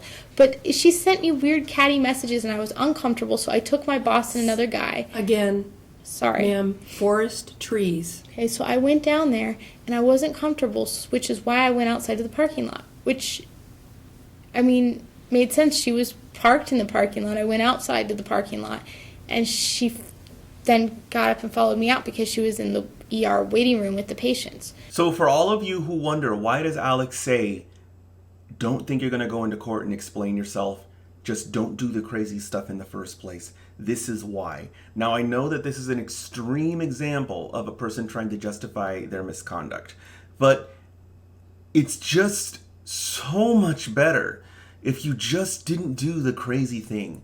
And I know that people feel I have a right to get angry, my ex is pushing my buttons, but at the very end of the road, there's a child that needs you to rescue them from a household that is physically, psychologically, or emotionally, or maybe and abusing them. You're not going to win your case going into court and explaining to the court why you exploded 7 or 8 different times. This is what it sounds like. You sound so bad. You sound terrible. And if you think that the judge is going to look at every teeny tiny detail and decide, you know what, I think that it's okay that she went crazy in front of, you know, his wife. You're playing craps. You're gambling. You don't know. It's a risk. Why take the risk? Just don't do it. Just let it go and save it and then file it in court and see if it resonates in court. If my ex had better evidence to use against me, she would have used it. The reason she did what she did this entire hearing is because she didn't have any. Because I didn't give any to her. I didn't give her any situations where I cussed her out, called her names, screamed at her, punched her in the head. I didn't do any of these things. So she went into court and she was forced to use ridiculous sounding things because that's all she had. I just want to make it clear to you guys, I know that your ex is doing things that is driving you ballistic, but if you react, they will use it against you in court. And if you think that you are going to sit there on the stand and explain to the court why you reacted and that everything is going to be fine, everything's going to be fine, you're living in a fantasy land. Maybe if you're lucky, the judge says it's justified. But the only thing better than maybe is to not even have to talk about it, to not even waste an hour going through why you did these things. That's what my ex is stuck doing now. She's stuck spending hours and hours trying to explain to the court why she did these horrible things because she thinks she has justifications for why. And you can see how it sounds nuts. So when we got to the parking lot, all I was going to do was turn around and hug my son and kiss him like I always do when I drop him off. Except usually I'm in my car and I hug him and kiss him and tell him goodbye. And I bent down to try and, well, actually, no, before I went to hug him and kiss him, I looked at her. I said, please don't page me overhead if you're going to come to my work. And she goes, I'll page you whenever I want, da-da-da-da-da, if that's what I have to do to get you down here. And she had total attitude. And I'm going, I wasn't late. I didn't give you attitude for being late. I was perfectly fine with you picking him up at my work. I'm not going to file over it, that's for sure. And you're yelling at me because I'm asking you not to disrupt my work environment, which pays the bills and his health insurance and stuff. I'm asking you not to get me in trouble at work, and you're yelling at me, telling me you'll do whatever you want, whenever you want, and if you have to do that every time you come, well, hopefully there won't be an every time. And I just kept repeating, please don't page me when you come to my work. Don't page me when you come to my work. You know, and I was like, and she's like, said something to the effect that she was done or something else, like, you know, and my boss was like, oh my goodness. And I turned around to try and give Army a hug, and she's all, let's go, Army. And she reached down to grab his arm by the arm. Like, I had his hand. Like, we were walking hand in hand, and I had turned around to start to hug him. So when she went to grab his arm, she's like reaching across my body. And that's an invasion of my space. And I told her, I said, don't touch me or my son. And it's like all I want to do is give him a hug goodbye. And she could see that. I mean, she could see that I was bending down to give him a hug goodbye, and she was reaching out to try and yank him. And then after I hugged him, she had backed off when I said, don't touch me. She backed off and she stood there. And after I hugged him, he went to her and she took his hand and practically dragged him to the car from my perspective. And she definitely didn't go storming off to the car and leave him behind, and he went running after her. You know, I mean, I think that'd be worse if she had, but that's not what happened. And I could hear myself whispering here. I think what I'm trying to say is, should we get my wife in here to controvert these allegations? Because none of them are true. In fact, we've discussed this before in a video. I think it was the video Meet My Spouse, because part of what we talk about in that video is that my ex specifically took our son and her 2 witnesses to a location where there was no camera, when she could have met my wife in the ER or wherever it was that she was actually standing, where I assume there were cameras. There's a reason that she didn't want herself to be in that position. If she was in that position, there would have been proof as to what occurred. So the way that she engineered that exchange was exactly the way that she wanted. No cameras, and 2 of her little friends were witnesses. Unfortunately, as I discussed in that video, those 2 friends, when interrogated by VA police, did not corroborate my ex's testimony. And so that's why they're not in court now. I would assume that if they would have lied for her then, they would have lied for her in court. But they weren't even willing to lie in front of a police officer. So ultimately, none of this is making any sense. It's not true. And I'm asking, hey, can we get my wife back in here to testify? And the attorney's telling me, we don't need to. The judge doesn't believe her. The attorney could tell that the judge didn't believe her. So, I mean, it worked out really well, and it was good that the attorney kind of calmed me down there. I don't feel comfortable with her, with my kid, when she acts like that. I'm not saying she's a bad influence on my kid, but I don't really want to interact with her either if that's how she's going to act when she's around me. If being around me brings out the bad in her, I don't really want to be around her. Not a fan of Mr. Falcone either, but he's never yanked my son's arm out of my hands in the X amount of years that we've been exchanging custody.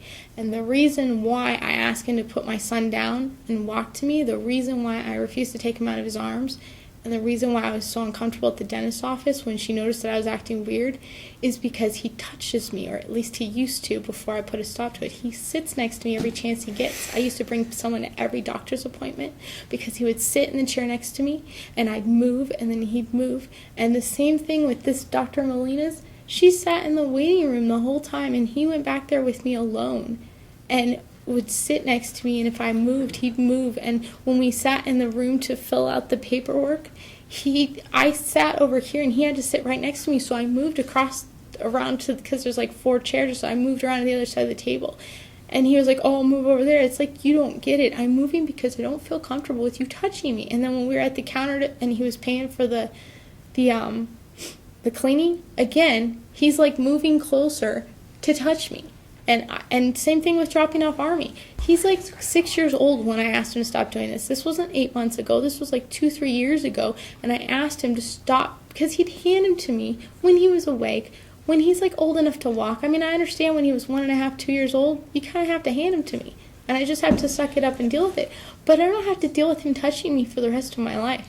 I don't have to deal with me exchanging my child every week, and every week he gets to use it as an excuse to like touch me. Take note of what she's saying. How horrible that must feel if it's true. How absolutely horrible. And go back through parts 1 to 151 of the My Docket series and watch how every single opportunity that she gets, she objects to reducing the exchanges. So number 1, when I asked the court, hey, can we limit the exchanges? Can we have less exchanges? Can we maybe not even see each other? Let's exchange at the school. She has objection after objection after objection. She wants to increase the exchanges. When we talk about right of first refusal, same thing. She says, no, I want right of first refusal, which is going to be more exchanges. So if this is a person who does not want to be touched, why is she avoiding every single opportunity to limit exchanges? And even more so, if let's just assume, okay, she just wants to spend lots of time with our son, so she's just decided to put up with this horrible thing that she says I'm doing. Well, in that case, why would I, this purportedly abusive person, want to limit the exchanges? Wouldn't I want to do that as much as possible? She says that I'm sitting next to her in appointments. She says that there's contact happening at exchanges. So wouldn't I want to ask the court, hey, let's have more exchanges or let's keep the exchanges? Yet I'm going into court and I'm trying to remove or limit every single possible opportunity of contact that I possibly can. I even went into court to try to sever the legal custody obligations and rights that we have so that she would have 100% medical and I would have 100% educational. This is not a person who is trying to get under their ex's skin to do these horrible things that she's alleging I'm doing. I'm taking every opportunity that I possibly can to never see her again.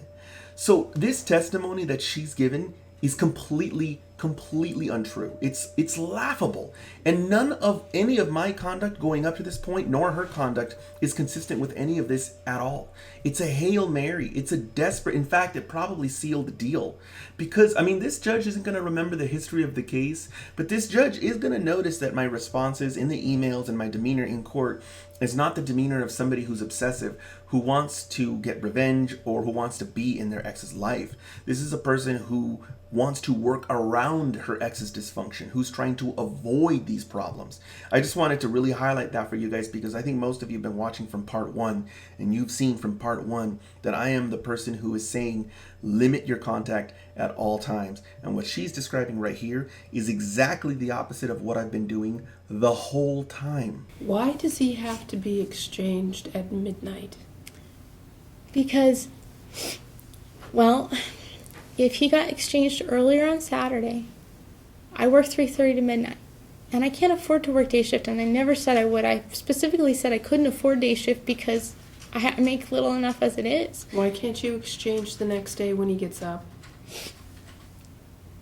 Well, he wants him on Saturday, and I want him on Sunday. And my days off are Sunday and Monday. And I get off at midnight. So the thing is, What use is the child to you at midnight? if before his father had visitation or custody, when I had him all the time, he was at a babysitter every night, 5 days a week, and I would get off of work and go pick him up. And then his father started to get visitation, and and then I would go pick him up after work from his father. And eventually the visitation got longer to where now we're exactly equal, right? 50-50. And his father picks him up after school, and I pick him up after work. And if he was with me sooner, he'd just be at a babysitter getting woke up at that time of I'm night not anyway. saying sooner. I'm saying this makes no earthly sense to me whatsoever. None. But go ahead. Pulling a child out of bed at midnight and then forcing the child to have to walk to you when he's been rousted out of bed at midnight is just ridiculous. He's 8. It's ridiculous. Right, but he I doesn't wouldn't need to do be- that to my But he doesn't 16-year-old. need to be carried at 8. It's ridiculous, ma'am. This whole thing is silly. What do you think is reasonable? I think it's reasonable to let him sleep and let him come to you the next morning. At what time? That's reasonable. At what time? In the morning when he wakes up. So like 8 o'clock? 8 o'clock, 9 o'clock, when he's awake. Okay, well, we normally drop him off to school I drop him off to school by 7:55. So that's a normal time of day for him to be up and out and at him. Well, midnight's not. Okay, so you think it would be more reasonable if he dropped him off to me at 7:55 on a Sunday morning? It really doesn't matter because we're figuring out whether this same schedule is going to keep occurring. So, move on. Okay. I just had to ask a question because that, to me, is ludicrous. And, frankly, is you putting yourself ahead of your child. That's just silly. When I was taking care of him all by myself for a year, I wasn't putting myself ahead of him. And how long ago was that? We're past that. We are well past that. That ship sailed years ago. We're here now. Okay. With an 8-year-old. So, move on. Okay.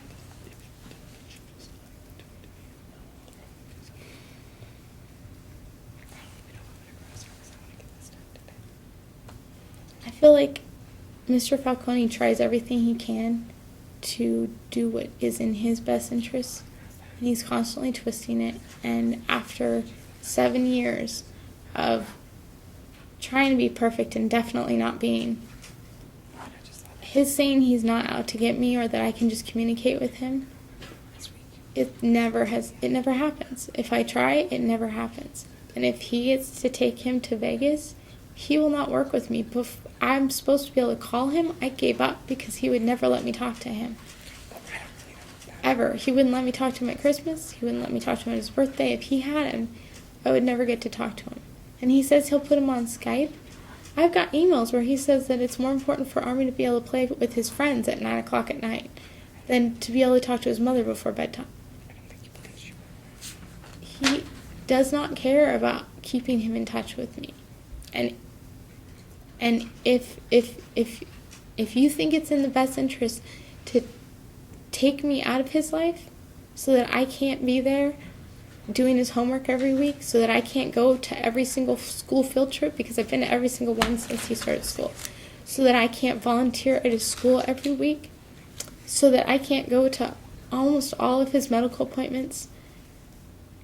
If you think that that's in his best interest so that he can do well in school and have continuity of medical care, and if you think that my providing for him and maintaining health insurance and dental and vision for his entire life is not a huge commitment, that I've maintained that entire time, and you think it would be better for him to be separated from me for the most part, then I would do anything to move closer to him. And if that means that I would have to move, and if I had to give up my career, I would do it.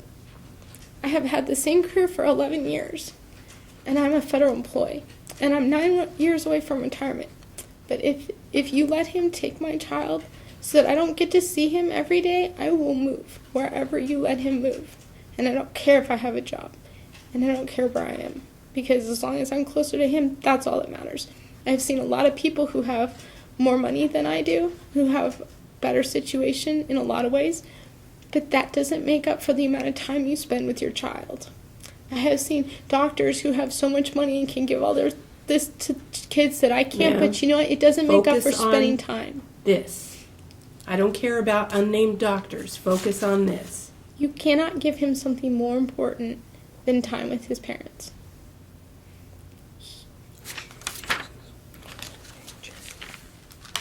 I don't think you could hurt him more or damage him more. And he's struggled to do well in school. He's struggled with his behavior. And if you take me out of his life like that, it would only hurt him. All right. Anything else? Ms. Aden, do you have cross-examination? I can't resist. I have one question. Go ahead. You testified that Ms. Falcone said to you, "Oh God," Yes. and your witness testified she said nothing. So which is it? She said, "Oh God," or she said nothing? He testified that he heard nothing. And honestly, he wasn't standing close enough to the car to hear anything she would have said, but she said nothing in the car too. So we all agree, don't we? I have nothing further. All right. Any further witnesses, ma'am? No, ma'am. Then you've basically made your closing argument, ma'am. I'm going to permit Ms. Aden to make a brief closing argument, and then I'm going to rule. I will do my best to keep it brief, Your Honor.